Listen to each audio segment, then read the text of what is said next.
Welcome to First Time Watching. I love a good video game to movie adaptation, and after the hit indie game Exit 8 dropped, it was picked up almost immediately. Honestly, it's a filmmaker's dream. One hallway and just a handful of actors needed to make a great movie. In this video, I'll break down the ending and explain the key differences between the movie and the game right after the recap. So please, like, subscribe, and hit that hype button as we jump straight into the movie recap of Exit 8.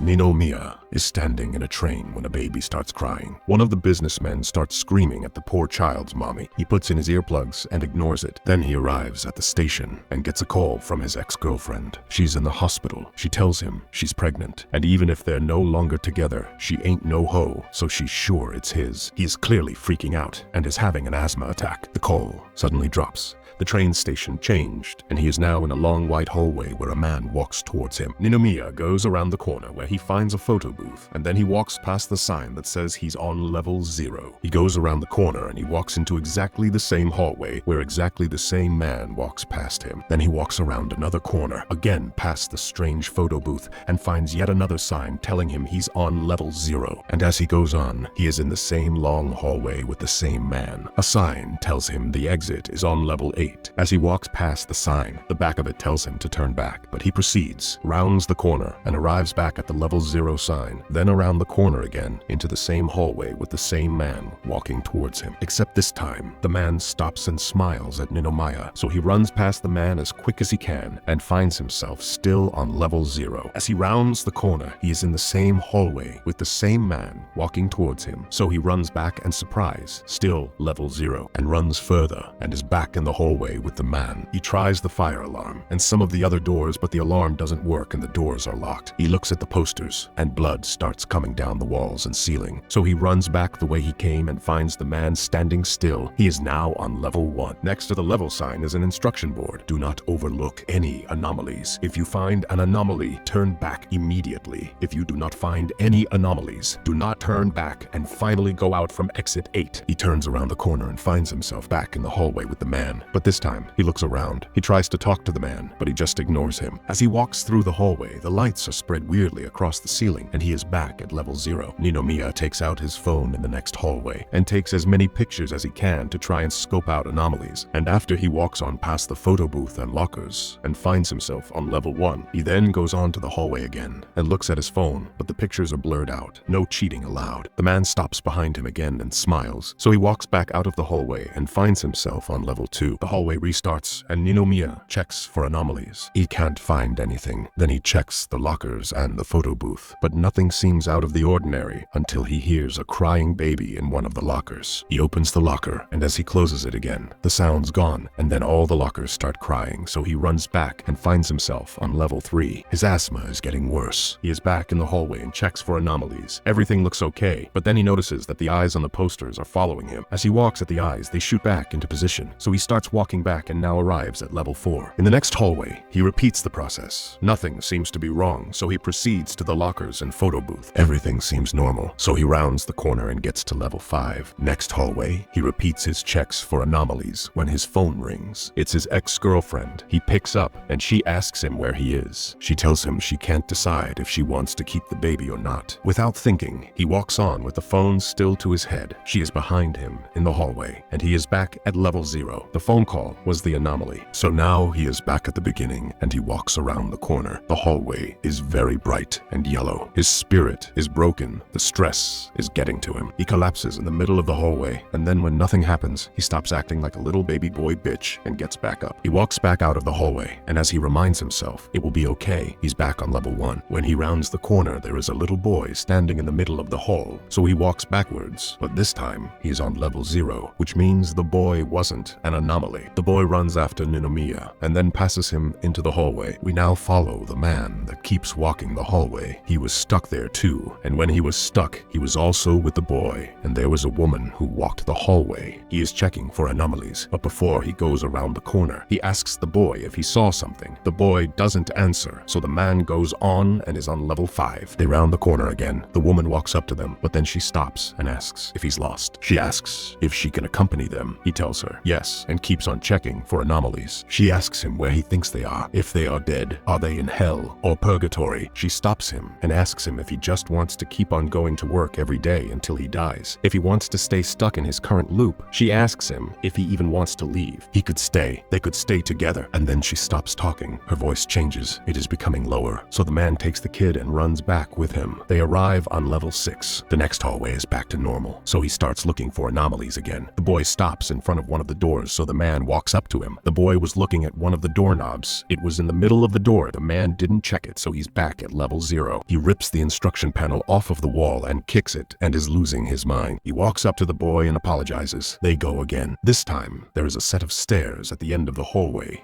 He is so very happy to see them and walks straight towards the exit. The boy tries to stop him, but the man pushes the boy off and goes up the stairs. That was the last time, the man's last try. He is now part of the loop. The kid returned the other way and is on level 1, where the businessman walks the hallway. He tries to stop him, but has to accept that he's gone. He then hears Ninomiya's screams and goes on to find him. Ninomiya has to accept that the kid isn't an anomaly. Together, they go on into the next hallway, where the businessman walks towards them again. On the back of the sign, it reads, "Turn back, turn back, turn back." But the kid doesn't stop Ninomiya, and they go back to level 0. He checks the next hallway, but something seems off with one of the posters. The kid goes on, so he follows the boy. His mind was playing him. They are now on level 1. The boy knows these hallways better than Ninomiya, so he should put some respect on the kid's name. The doorknob is in the middle of the door again, so the kid stops in front of it. Ninomiya goes on, but then notices the kid has stopped, so he goes to check it out and notices the doorknob. So they go back and are now on level 2. In this hallway, the lights start flickering and turn off. They are in complete darkness. Ninomiya turns on the lights of his phone. There are baby sounds coming from the vents, and there is blood on the wall. There is a skittering sound. Baby sound making rats are running around with human parts connected to them. So this is clearly an anomaly. So they back up to find themselves on level 3. There is a black cat in the middle of the hallway that walks right towards them. And then there is a woman. The boy calls her Mama and runs towards her. As Ninomiya stops him, the boy faints,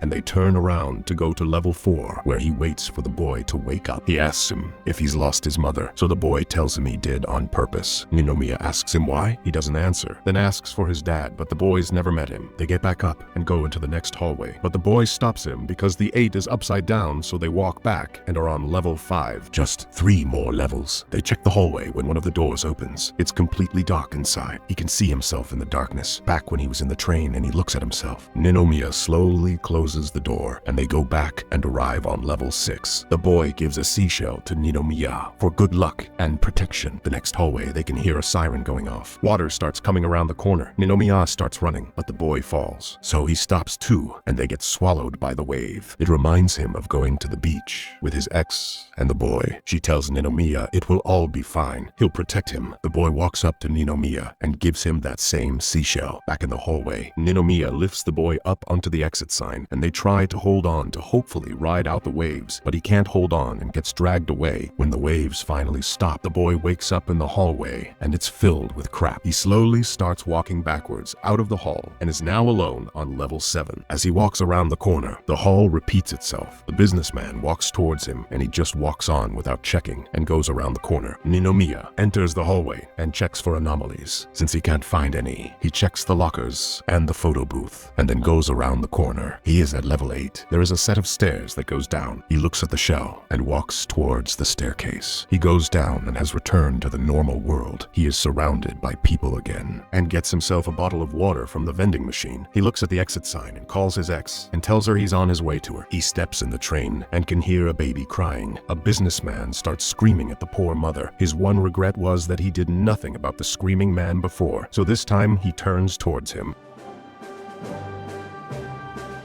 Exit 8 is intentionally ambiguous about its ending. Who is the kid? Who is the businessman? Why does Ninomiya suddenly find himself back on the train? The movie never answers those questions directly. What it does make clear, though, is that the story is about breaking the cycle. It's about becoming more than someone who just drifts through life on autopilot, going through the same routine every day while ignoring the man screaming at the woman with the baby. In a way, the anomalies represent everything that's wrong with the world, and Ninomiya realizes that if he wants to escape the loop, he has to take responsibility. He has to step in. He has to fix what he can instead of pretending he doesn't see it. That also applies to his personal life. Instead of running away, he needs to be there for his pregnant ex and not leave her to handle everything alone. But then we get to the most confusing part. Who exactly is this kid? The movie suggests that the boy could be Ninomiya's unborn child from the future. The ex and the boy's mother are played by the same actress, and the boy says he never met his father, so he might be the version of his son that never met him. But if that were true, the boy would have no reason to meet the businessman in the first place. It doesn't serve the plot in a meaningful way. A more likely explanation is that the boy functions as a catalyst, someone who pushes Ninomiya toward confronting his feelings about becoming a father. He might also just be another lost soul, trapped in the loop after running away from his mother. But interestingly, the boy never truly needed help escaping. In fact, without him, Ninomiya probably would have struggled much more to break free. And then the final question remains. When the boy is finally alone, he just walks through the hallway without looking. That means there is a chance he is still stuck in the loop, waiting to help the next person with their personal growth.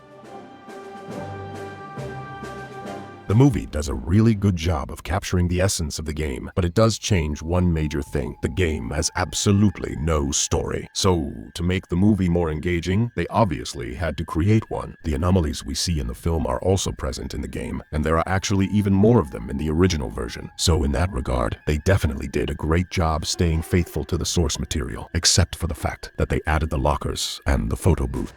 And that's a wrap. Please like and subscribe, and I'll see you next time.